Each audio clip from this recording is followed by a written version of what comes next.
In the endless silence of the stars, every ship was a kind of song. The Vayari cruisers sang with sharp voices, their engines humming in smooth notes as they folded light around them. The Drithan ships glimmered like silver leaves, sliding through, currents of energy with elegance that made even battle look like dance. The Ul rode through space inside living vessels, their bioships glowing faint blue, breathing and pulsing as if each were alive. Every species had made space travel into art, every species except one. The humans had ships too, but theirs did not. Glide did not sing. They moved with effort, they groaned like beasts chained to the will of their captains. One of them drifted into a council docking ring one day, slow as a falling feather, its gray metal scarred, paint peeled, thrusters coughing fire in bursts instead of streams. It looked ancient, even though it was not.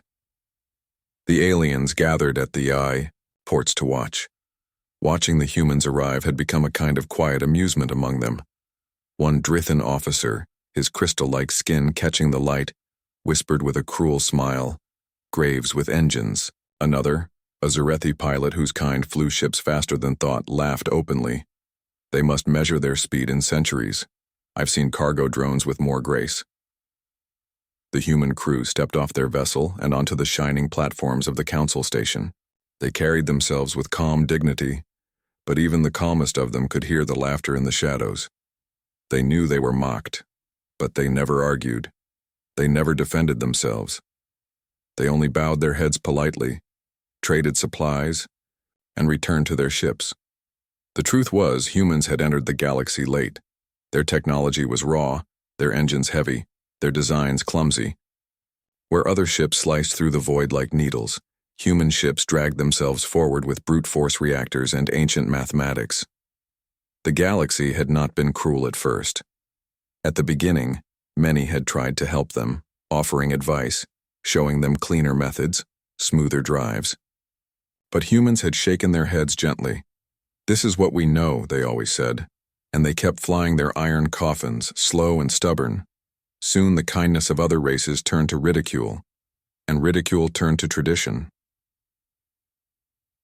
In the council, chambers where the galaxy's greatest minds met, the subject of humans often became a joke to lighten the heavy debates. The Zarethi commander, with his voice like thunder, once declared in front of hundreds, "Humans are brave, yes, brave enough to step into space with such fragile toys. But their ships are fossils. They belong in museums, not in fleets." The chamber had laughed. Even allies of humanity had smiled weakly, unwilling to speak against the obvious. But humans only listened, and they kept building. Inside those so-called fossil ships, there was no elegance, no shine.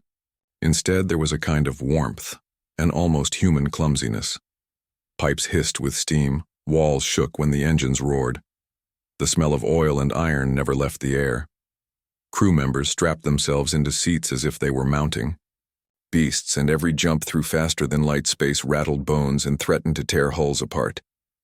But within those rattling walls, there was laughter. There were songs sung off-key by tired throats.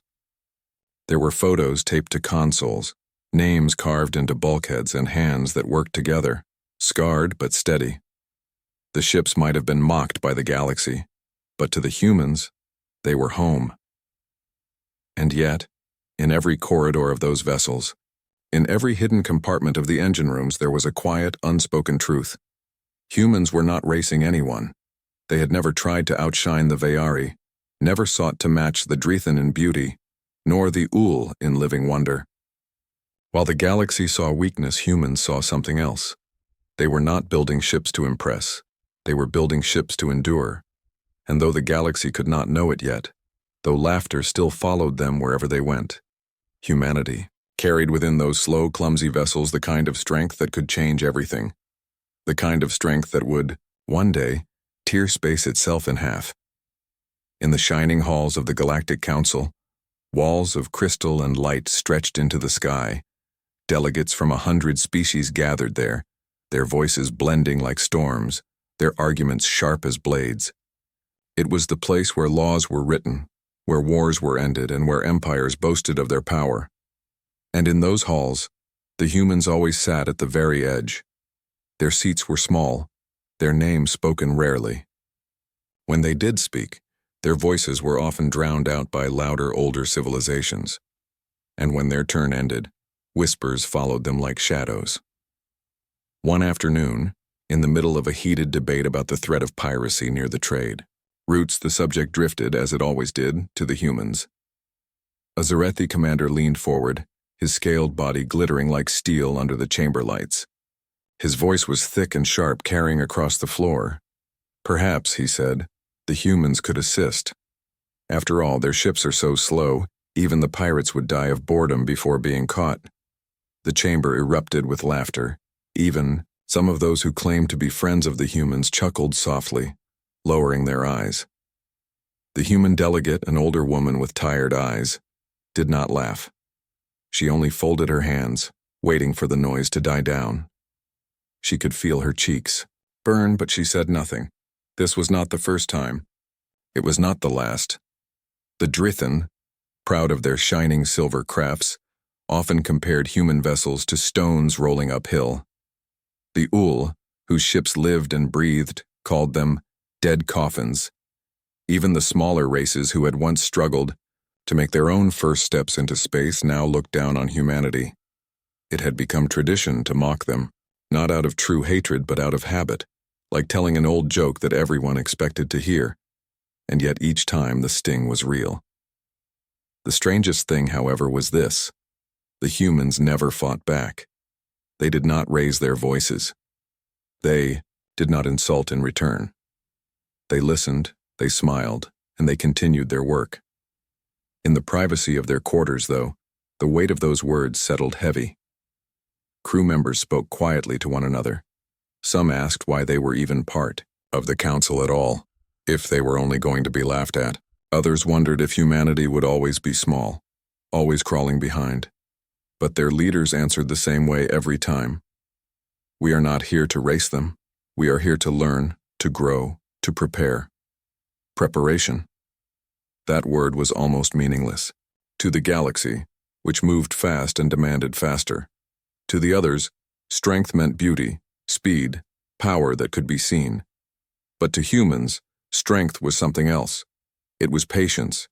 It was endurance. It was building quietly, without anyone noticing, and so they kept sending their clumsy ships into the stars, carrying goods, carrying people, carrying hope. While the galaxy sneered, humanity was learning something no one else had dared to explore. But in the council chambers, none of that mattered. One night, during a celebration of trade victories, a Drithen diplomat stood, raising a glass of shimmering liquid. To the humans, he said with a smirk, who prove that even the weakest can survive if they move slowly enough. The hall rang with laughter again. The human delegation smiled politely, lifted their plain cups of water, and toasted with them. But when the humans walked back to their ship later that night, silence followed them down the long corridors. No one saw the clenched fists behind their calm faces. The truth was, the galaxy had already decided who humans were. Slow, weak, behind. But humanity carried something the others had forgotten long ago. They did not need to shine now. They did not need to win every debate.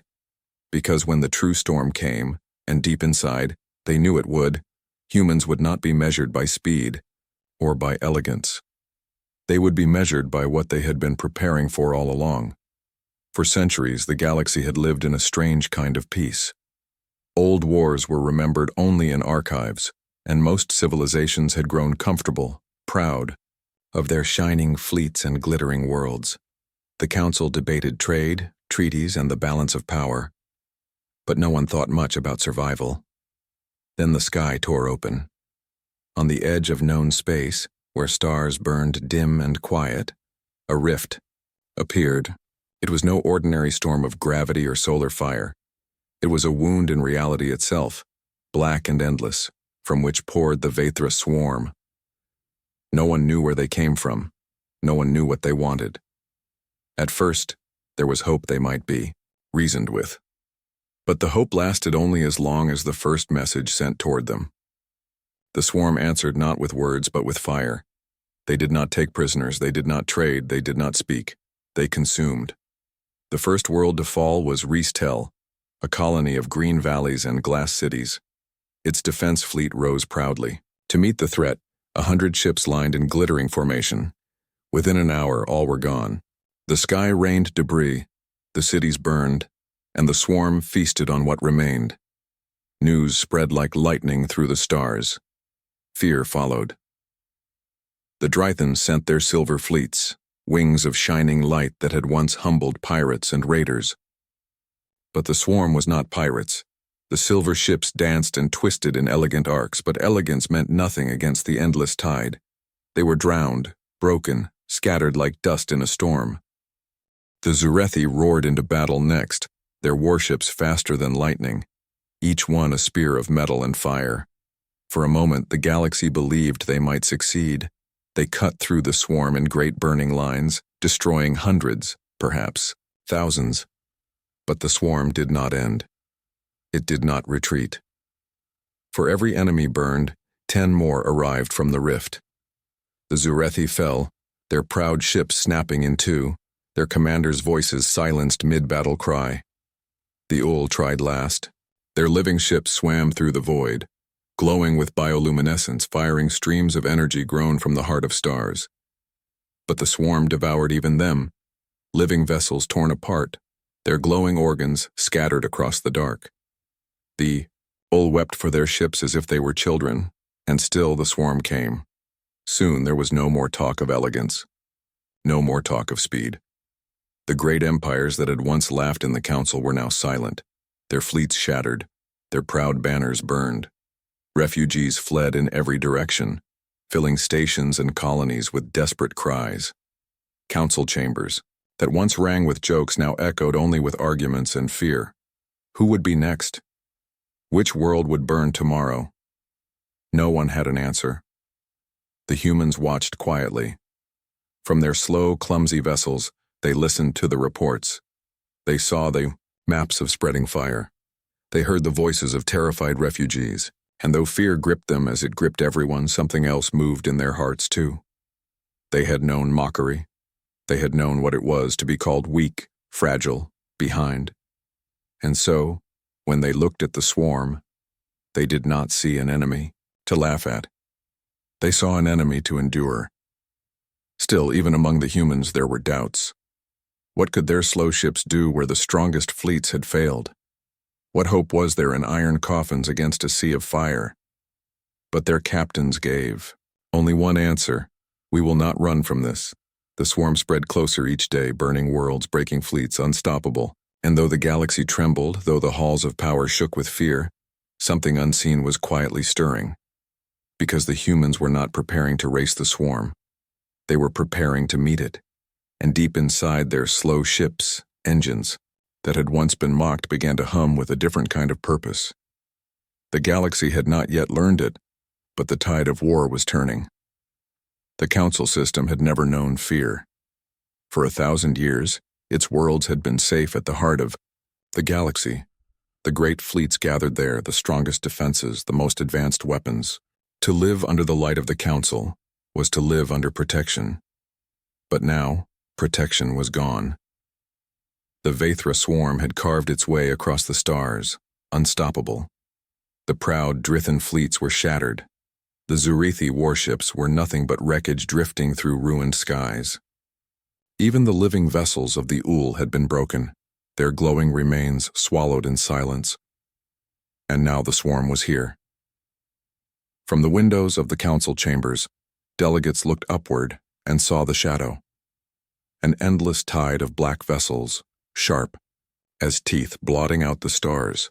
It was like watching the night itself come alive, hungering. The chambers filled with shouting. Every voice cried at once, "We must flee." One delegate screamed, "No, we must negotiate," shouted another, though all knew the swarm did not speak. "Our worlds must be evacuated. There is nowhere left to run." The proud voices that once mocked others now trembled like frightened children. In the middle of that storm of fear, the humans sat quietly in their place at the far edge of the chamber. Their faces were pale, but their eyes steady. They listened as panic rolled through the hall until finally, one alien delegate spat bitter words across the floor. And what of the humans? What will you do? Fly your graves into the swarm and pray? More laughter followed, but it was weak, cracked by terror. Even mockery had lost its strength. The human delegate stood slowly. She was an older woman, hair streaked with gray, her uniform plain and worn. When she spoke, her voice was calm, almost gentle. "We will fight," she said simply. The chamber fell into silence. For a moment it seemed the words were too small to hear. Then the hall erupted again. "Fight? With what? With your scrap? Metal engines? You have no fleets, no speed, no weapons fit for this." The human only bowed her head slightly. "Perhaps, but our ships endure." Hours later, as the swarm pressed closer, alarms wailed across the system. Fleets of every surviving empire gathered around the council worlds, trembling in formation. They were broken remnants, battered ships, terrified crews, but they had no choice but to make a last stand. And then, crawling up from the edge of the system, came the human vessel. It looked so small against the swarm. Its hull was scarred black from old battles. Its engines burned unevenly, coughing bursts of light. It was not sleek, it was not fast, it was not beautiful. The other fleets saw it and sneered, even now, even at the end.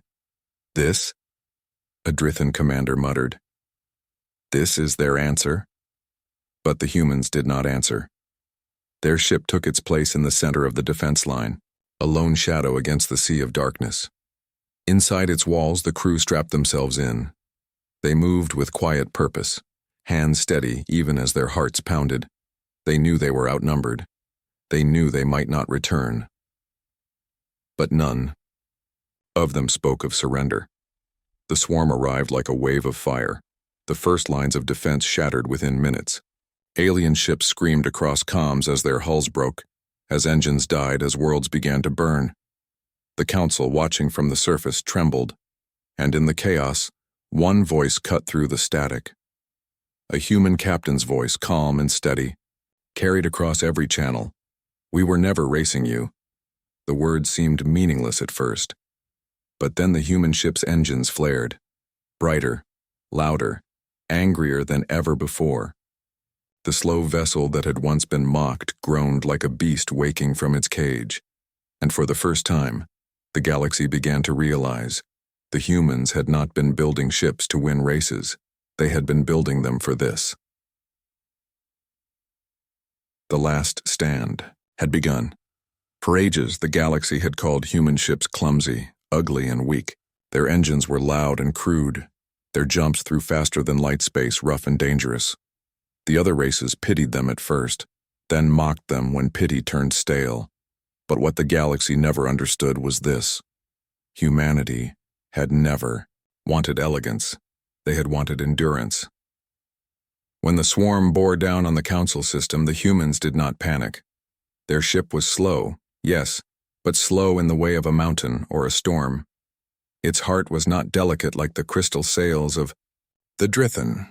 It was not sensitive like the living vessels of the Ul, and it was not fragile like the lightning-fast drives of the Zurethi. The human drive was a hammer. It did not slip quietly through space. It smashed through it, tearing at the fabric of reality until a crack appeared. Every jump rattled bones, strained hulls, and risked disaster. And yet, every time, the ship survived. For centuries, humans had taught themselves how to endure the pain, how to hold their ships together, while other species would have broken apart. What the galaxy had mocked was exactly what made them strong.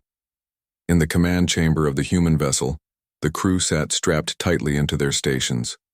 Warning lights flashed across the walls, but no one moved to silence them. They were used to alarms. Their ships had always screamed when pushed. The captain's voice was steady as he spoke. "Engage the drive."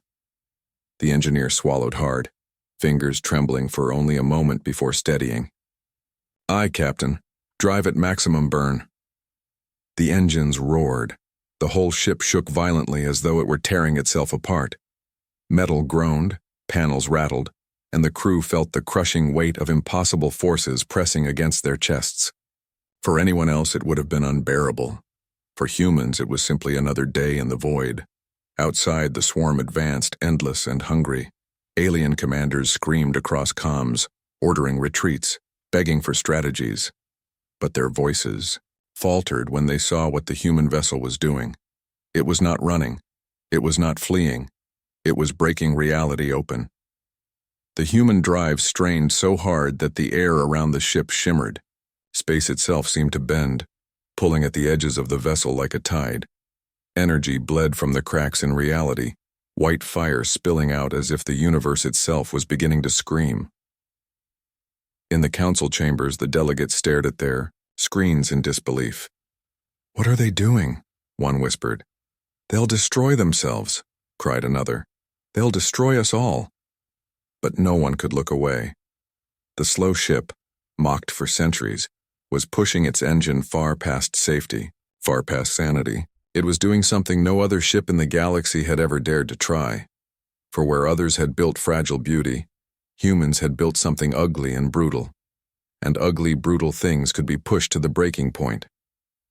Inside the ship, the crew gritted their teeth, sweat running down their faces. The captain's voice came one last time, low but certain. "Hold together. Just a little longer. This drive was never meant to run from enemies. It was meant to tear the way open." The crew pressed their hands to the consoles, holding their vessel steady as the universe bent around them. And then, with a sound that was less like thunder and more like the sky itself ripping in half, the drive ignited fully. Space screamed.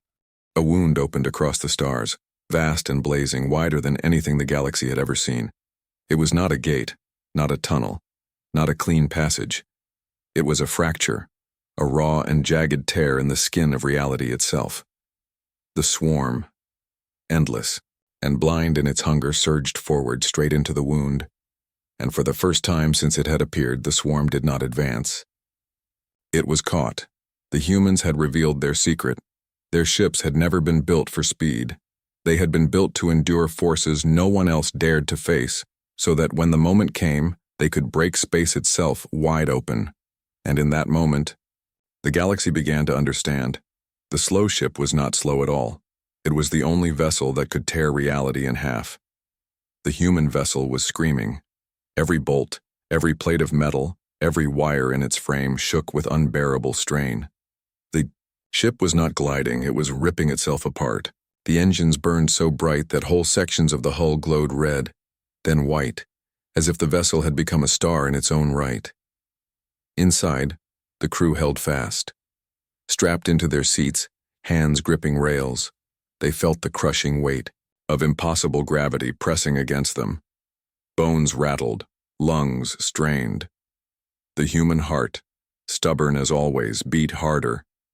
And outside, the impossible was happening. The drive had opened not a gate, not a tunnel, but a wound in the universe. It stretched wide across the system, jagged and raw, burning with white fire that twisted like torn cloth in a storm. The swarm, endless and blind in its hunger, surged forward. Millions of their ships swam into the crack without hesitation, drawn by instinct, by hunger, by rage. They did not understand what they faced. They only knew attack, consume, devour, and the wound devoured them. From the council worlds below, people raised their eyes to the night sky and gasped. The black tide that had blotted out the stars was being pulled into the rift. Whole armadas of the swarm vanished into that searing light, their screams echoing across the void as comm channels crackled with static and dying signals. Their dark hulls shattered as they were dragged into nothingness, twisting and breaking under the raw pull of fractured space. For every swarm ship that tried to turn back, 10 more were already caught, pulled like dust into a storm. It was not a battle anymore. It was a funeral. On the council floor, silence fell. The delegates who once mocked humans could only stare at the sight unfolding above them. Their hands trembled. Some whispered prayers. In their own languages, others wept quietly. A Drethan officer, who had once compared human ships to stones rolling uphill, whispered hoarsely, "They are not stones. They are mountains, and the mountains are breaking the sky." But aboard the human vessel, the crew knew the truth. They had only moments left. The hull was failing. Panels blew open with sparks. Metal groaned like a wounded animal. The captain's chair shook violently as the ship's very bones began to crack. Yet the captain's voice was calm when it came over the comms. Hold it steady. Every second counts. Every swarm ship we take with us buys the galaxy more life. The crew nodded, their faces pale but determined. They had known the cost from the beginning. This was not a mission to return from. This was the mission to make humanity's place in the stars. The wound in space widened, brighter now, almost blinding. The swarm's largest ships, vast hive mothers, the size of moons, were dragged screaming into the light. Their bodies split open, spilling fragments and fire before being swallowed whole. And then, silence. Where there had been an ocean of death, there was only the blazing tear and the single human vessel at its center. The council delegates leaned forward, holding their breath. Refugees across the stars froze at their radios. Entire worlds paused, waiting for what would happen next. The human ship was breaking apart. Chunks of its hull drifted free, glowing like sparks. The engines were nothing but burning suns at the stern. Still, one last message carried through the static. The captain's voice, quiet, steady, unshaken. This was never about speed. This was about holding long enough, for all of you. And then the ship was gone. The engines flared once more, brighter than anything seen before, and the vessel was consumed, torn apart completely, vanishing into the very wound it had created. The rift sealed behind it with a soundless flash. Wow. Stars returned. The swarm was no more. For a long time the galaxy was silent. And then, slowly, voices rose in awe, in disbelief, in mourning. The slow ship, the mocked ship, had done what no fleet, no empire, no proud armada could do. It had torn space in half and taken the darkness with it. The stars had never felt so quiet. Where once there had been the black tide of the Vathra swarm, where once there had been endless fire and screams, now there was only stillness. The wound in space had closed. The enemy was gone. But so was the human vessel. On every screen, in every chamber, across every world, people waited. They waited for a signal, for a fragment of hull, for anything that meant the humans had survived. But no signal came. No wreckage drifted. It was as if the ship had been erased completely, swallowed by the wound it had created. The galaxy, for the first time in centuries, bowed its head in silence. In the council chambers, the delegates who had once laughed at humanity sat heavy with shame. No one spoke for a long while. The walls of crystal and light seemed darker, weighed down by the memory of their own mockery. Finally, a Zarethi commander broke the silence. His voice, usually loud and proud, was quiet now. We called them fossils, we called them graves. His scaled hands trembled as he gripped the edge of his desk. But it was their grave that saved us. No one corrected him. No one laughed. News spread faster than light.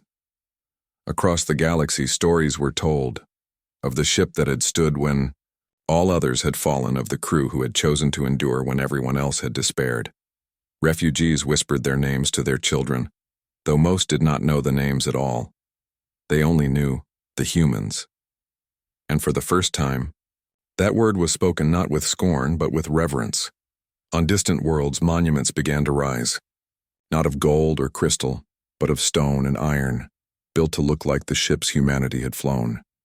Ugly, heavy, scarred vessels with steel walls and burning engines. Where once those shapes had been mocked, now they became symbols of courage. Children ran their hands along the cold surfaces and asked their parents, were they really that slow? And the parents would answer softly, slow enough to last, strong enough to save us all. In the homes of humans across scattered colonies, grief filled the air. Families wept for fathers, mothers, brothers, and sisters who had sailed on that final ship. But alongside the grief, there was pride. For all their pain, they knew what their people had given. They had given the galaxy a chance to live, A single transmission, delayed by hours of static, finally reached the Council worlds. It was the last voice of the human captain, sent just before the ship was consumed. We told you we weren't racing. We were building for the day you would need us. Today is that day. Stand and remember us. The message ended, leaving silence. Some delegates wept openly as they listened. Others bowed their heads in shame. None ever forgot those words. Generations passed. The wound in space never reopened. The swarm never returned. Peace grew slowly again, but it was not the same peace as before. It was sharper now, fragile, remembered always alongside the story of those who had saved it. And whenever new cadets entered the fleets of the galaxy, they were told the story of the slow ship. Not as a warning, not as a joke, but as a lesson. For the galaxy had learned something that day. Strength was not always speed, beauty, or elegance. Strength could be ugly. Strength could be stubborn. Strength could be a ship that everyone laughed at, until the moment it tore space in half and saved them all. And so the legend of the humans lived on. Their ships, once mocked as coffins, were remembered as the only vessel strong enough to carry the weight of the galaxy when it truly mattered. The slow ship had burned, but its fire lit the stars forever.